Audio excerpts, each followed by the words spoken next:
It was just another morning at Lincoln High.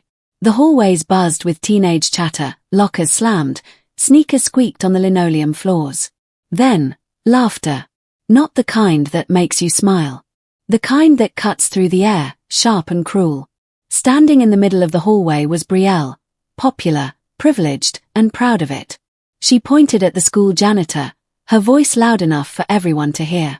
"Nice shoes," she sneered. "What did you do, fish those out of a dumpster?" A few students chuckled nervously. Others just looked away. The janitor, a quiet man in his late 50s named Mr. Harris, said nothing. He lowered his eyes to the floor and continued pushing his mop. But what no one expected was what would happen next. And when it did, it left everyone completely speechless. Brielle wasn't just any student at Lincoln High, she was the student. The kind of girl everyone knew by name, even if they'd never spoken a word to her. Her hair was always perfect, her phone never left her hand, and her sneakers were always the latest drop, spotless, of course. People listened when she talked. Teachers walked on eggshells around her. And not because she was smart or kind, but because her father sat on the school board. A wealthy businessman who made sure his daughter had every advantage. And Brielle knew it. She carried herself like the rules didn't apply to her. Maybe because, in her world, they rarely did.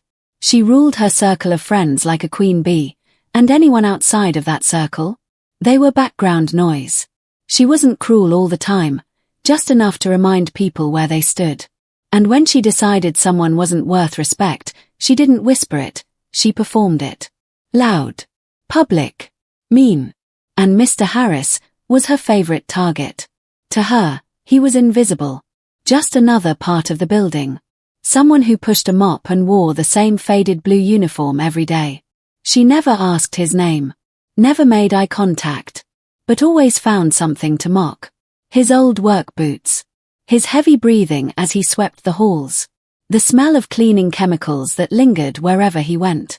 Brielle treated it all like a punchline, and the worst part. Most people just laughed along or stayed silent. But Mr. Harris, he wasn't what he seemed. Every morning before sunrise, he arrived quietly, unlocking doors before the first teacher even showed up. He worked through every lunch hour, swept after every assembly, and mopped up messes no one else even noticed. And still, he never raised his voice. Never looked for recognition. He just did his job, with a quiet pride most people couldn't understand. There was something tired in his eyes, but also something steady. A kind of dignity that didn't ask for applause. He'd seen the stares. He'd heard the whispers. But he kept showing up. Because that's what men like Mr. Harris do. He didn't come from money. He didn't wear flashy shoes. But he carried something else, something deeper. A story no one had asked to hear. A reason for the silence. And a strength far beyond what met the eye. But Brielle. She never noticed. Never cared. At least, not yet. It wasn't just a one-time thing. Brielle's jabs kept coming, day after day, like little storms that passed through the hallways of Lincoln High. But this time, she went too far. It was Friday morning. Students were gathered in the cafeteria before the first bell. Some were half asleep, others scrolling their phones, waiting for time to pass. Mr. Harris walked in, quietly pushing his janitor's cart toward a spill near the vending machines. His steps were slow, his back slightly hunched, but his hands moved with practiced rhythm, like someone who'd done this work 1,000 times. And that's when Brielle saw him. She nudged her friend, grinning. "Look who's here. Must be hard seeing the world from the floor all the time." A few students chuckled. Most just kept staring at their phones, pretending not to hear. But she wasn't finished. As Mr. Harris knelt to wipe up the mess, Brielle strutted over, phone in hand. She angled it just enough to record as she stepped past him. "Careful," she said loud enough for half the cafeteria to hear. "Don't want to ruin those fancy shoes, sir." He looked up, not with anger. Not even hurt. Just tired. And that silence. It spoke louder than anything. Brielle smiled, pleased with herself. She turned back to her table like she had just won some invisible game. But that's when something happened, something she didn't expect. A voice spoke up. Why do you talk to him like that? The room fell quiet. It was Emma, a quiet girl who usually sat alone. Her voice trembled, but her words were clear. He works harder than anyone here. And you treat him like garbage. Brielle blinked, thrown off. Excuse me. Emma stood up, now with more confidence. Just because someone cleans up after you doesn't make them less. It makes them stronger. For a moment, Brielle didn't know what to say. She glanced around, expecting laughter, backup, but this time, no one laughed. Not even her friends. The silence was thick. Mr. Harris gave Emma a small nod, almost like a thank you. Brielle rolled her eyes, scoffed, and mumbled something under her breath as she walked away, but the energy had shifted. She didn't know it yet, but something had changed that day. And the real lesson. It was only just beginning. Word of the cafeteria incident spread faster than anyone expected. By lunchtime, teachers were whispering about it in the staff room, and students were replaying the video Emma had posted. The one where Brielle mocked the janitor and got called out in front of everyone. It wasn't edited, it wasn't dramatic, it was real. And for once, Brielle didn't come out looking like the untouchable queen bee. She looked mean and small. But Brielle didn't care. Or at least, she acted like she didn't. She brushed it off like it was just another day. Another joke. Another overreaction. Then, on Monday morning, her world took an unexpected turn. She was called into the principal's office, a place she had been many times, but never with real consequences. Usually, it was just a talk, maybe a warning, followed by a smile and a handshake thanks to her father's influence. But this time, the mood was different. Principal Monroe sat quietly behind his desk, his hands folded, eyes calm but firm. "We've had several complaints," he began. "And after reviewing the video and speaking with staff, we think it's time you learned something about respect." Brielle raised an eyebrow. "Okay. So what now? Detention?" "No," he said, shaking his head. "You're going to spend this week shadowing Mr. Harris." She blinked. "Excuse me." "You'll follow him for 3 days," he continued. "You'll do what he does. Clean what he cleans. Learn what his job really is. Maybe then, you'll understand what it means to work with dignity." She laughed out loud, thinking he had to be joking. But his face didn't change. "This isn't a punishment, Brielle. It's an opportunity. One I suggest you take seriously." Still stunned, she walked out of the office without saying a word. That afternoon, her father called the school, angry and indignant. But Principal Monroe didn't back down. "Your daughter needs this," he said calmly. "And I think you know it too." And so, for the first time in her life, Brielle was about to step into a world she had never seen. Not from above, not from behind her phone, but from the ground up. The same floor Mr. Harris had been walking for years, with his head high and his heart steady. She didn't know it yet, but those next 3 days would change her forever. Day 1 started before sunrise. Brielle showed up late, dragging her feet into the janitor's room at the back of the school, a room she never even knew existed. The air smelled like lemon disinfectant and old floor wax. Mr. Harris was already there, sipping coffee from a cracked thermos, standing beside a cart stacked with supplies. He didn't say much, just handed her a pair of gloves and said, "We start with the bathrooms." She wrinkled her nose immediately. "Bathrooms? Like, the student ones?" "All of them," he replied simply. And that was just the beginning. They scrubbed toilets, scraped gum from under desks, cleaned up spilled milk in the cafeteria, and not once did Mr. Harris complain. He worked steadily, methodically, like every task mattered. Like every hallway, every doorknob, every trash bin deserved respect. Brielle, on the other hand, was miserable. Her designer hoodie was stained within the first hour. Her fresh manicure chipped. And her shoes, white and perfect that morning, now smudged with streaks of dirt she couldn't name. She kept expecting someone to laugh at her, to take a picture, to post a video. But no one did. Most students barely looked at her. Some nodded to Mr. Harris. Others walked past without a word. For the first time in her life, Brielle felt invisible. Day 2 was harder. They hauled heavy trash bags down the stairs. They wiped graffiti off bathroom stalls. They cleaned locker rooms that smelled like sweat and cheap cologne. And when a student spilled a full tray of food during lunch, Brielle watched as Mr. Harris rushed in, not angry, not flustered, just calm, kind, and efficient. Later that afternoon, as they rested briefly on a bench outside, Mr. Harris finally spoke. "I didn't always do this," he said, watching the wind move through the trees. Brielle looked over, curious. He continued. "I used to work construction.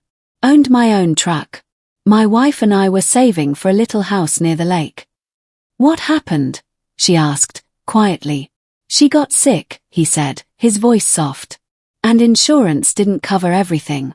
Sold the truck. Took this job. It's steady. Has health benefits. Gets me home in time to cook dinner." Brielle said nothing. For the first time, she didn't know what to say. She had never thought about where people like Mr. Harris came from, or what they gave up, or why they kept going. Day 3 broke something open in her. They were cleaning out the auditorium, a mess after a school play. As she picked up broken props and candy wrappers, she overheard a student whisper, "That's the girl who made fun of the janitor." But this time, no one laughed. No one joined in. Instead, a younger student approached her cautiously and said, "Hey, it's cool what you're doing. Most people wouldn't." And just like that, something shifted inside her. It wasn't about punishment anymore. It wasn't even about learning a lesson.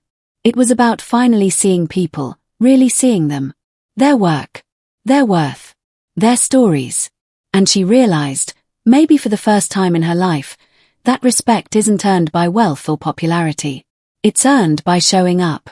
By doing the hard things. By walking through the world with humility and heart. Just like Mr. Harris had been doing all along. By the end of the 3rd day, something in Brielle had quietly unraveled. Her hands were blistered, her back ached, and the smell of disinfectant clung to her hoodie like a second skin. But for once, she didn't care. There was no mirror to check her reflection, no crowd to impress. Just her, Mr. Harris, and a building full of forgotten corners. That afternoon, as they finished cleaning the art room, Mr. Harris sat down slowly on a wooden stool and let out a long breath. "Some days are heavier than others," he said, wiping his brow with a handkerchief. "But it's honest work. And I'm grateful for it." Brielle hesitated, then sat down beside him. She looked at the calluses on her fingers, then at his worn, steady hands. She wanted to say something real, but the words caught in her throat. "I'm sorry," she finally said. "For everything. The things I said. The way I treated you. You didn't deserve that." Mr. Harris didn't say anything right away. He just nodded slowly, then looked at her with eyes that had seen far more than she could imagine. "I forgive you," he said quietly. "Because you showed up. That matters." She blinked, swallowing the lump in her throat. "You didn't have to," she whispered. "I know," he replied. "But neither did you." And in that small, quiet moment, surrounded by dust and paint and forgotten brooms, Brielle felt something she had never truly felt before, respect. Not just for him, but for herself. For the first time, she wasn't trying to impress anyone. She was just trying to be better. That evening, she went home, sat down at her desk, and opened a blank document. No filters. No hashtags. Just honesty. She wrote about Mr. Harris, his strength, his story, his quiet dignity. She wrote about the lessons she'd learned not in a classroom, but in the hallways she used to look down on. And when she posted it, she didn't expect anything. But by morning, it had been shared hundreds of times. Students commented. Teachers thanked her. Even parents began to take notice. And Mr. Harris? He showed up the next day, same cart, same mop, same uniform, but with something new, a handwritten note tucked in his pocket. From Brielle. It simply said, "Thank you for teaching me what no one else ever could." He folded it gently, smiled to himself, and kept on working. Because that's who he was. And now, she understood. From that day forward, something was different at Lincoln High, not because rules changed, but because perspectives did. Brielle wasn't suddenly perfect. She still had her sharp tongue, her big opinions, her high standards. But the arrogance, that quiet cruelty she once wore like perfume, it was gone.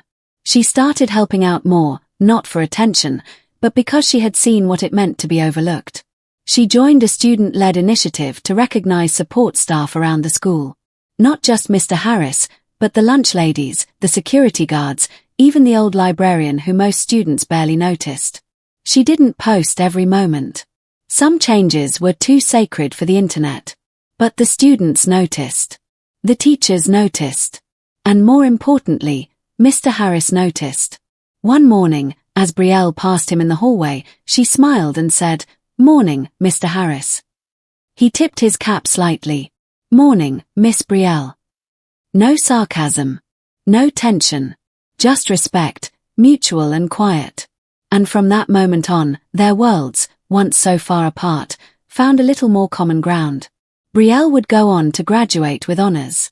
In her college application essay, she didn't write about cheerleading, or school events, or popularity contests. She wrote about a janitor. About dignity. About the quiet heroes who walk among us, unseen, unheard, but never unimportant. And her closing line was simple. "I thought I needed to be seen to matter. But the person who changed my life was someone no one ever looked at twice." We often chase status, titles, praise, but sometimes the greatest lessons come from the humblest places. From people who don't speak loudly, but carry the world on their backs without ever asking for applause. So the next time you pass someone doing the work no one wants to do, pause. Look them in the eye. Say thank you. Because you never know. The janitor you mock today might be the one who teaches you what respect truly means tomorrow. Stories like Brielle's remind us all of one simple truth, that kindness and respect aren't just virtues to admire from afar. They're actions we choose every single day. It only takes one moment, one choice, to change someone's life. And sometimes, that change comes full circle. Since the story went public, Lincoln High has seen a shift. Students now greet the janitorial staff with smiles. Teachers acknowledge their efforts openly. The whole school feels a little warmer, a little more connected. Brielle's journey shows us that no one is too big to learn, and no one is too small to teach. So here's a challenge. The next time you see someone who seems invisible, someone who quietly carries a heavy load, take a moment. Speak up for them. Stand beside them. Show them the respect they deserve. Because real strength isn't measured by how loudly you speak or how many followers you have, it's measured by how deeply you care. If this story touched you, share it. Talk about it. Let's spread respect like wildfire. And remember, sometimes, the most powerful lessons come from the most unexpected places. Thank you for watching. Don't forget to like, comment, and subscribe for more stories that reveal the real heroes among us.